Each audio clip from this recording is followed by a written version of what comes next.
सीफूडची साजूक चव, चिकनचा मसालेदार थाट आणि वेजची अफलातून मजा सगळं तुम्हाला भेटेल डोंबिवली मधल्या या हॉटेल सांग भलं. एका मराठी कुटुंबाने उभं केलेलं हे रेस्टॉरंट डोंबिवली स्टेशन पासून अवघ्या 2 मिनिटाच्या अंतरावर आहे. इथे अँबियन्स जितकं साधं, चव तितकीच आत्म्याला भिडणारी.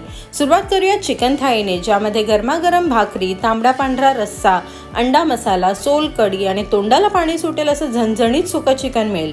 सुरमई फ्राय पाहता क्षणी लक्ष वेधून घेते आणि तिची चव तर थेट मनात घर करून जाते.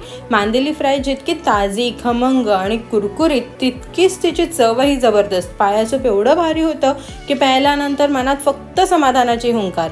झणझणीत मिसळ नक्कीच ट्राय करा, नाहीतर खरंच पश्चाताप होणार. एकदा खा आणि स्वतःच ठरवा ना राव. चिकन चिलीची चव तर इतकी भन्नाट होती की प्रत्येक घासात मजा आली. त्यासोबत वेज मराठाही चवीनं तितकाच खास वाटला. त्यावरून तव्यावरून उतरलेली खुसखुशीत भाकरी जेव्हा गरमागरम समोर येते तेव्हा तिची चव वेड लावून जाते. लवकर व्हिजिट करा आणि जाता जाता मला फॉलो करायला विसरू नका. लोकेशन कॅप्शनमध्ये आहे.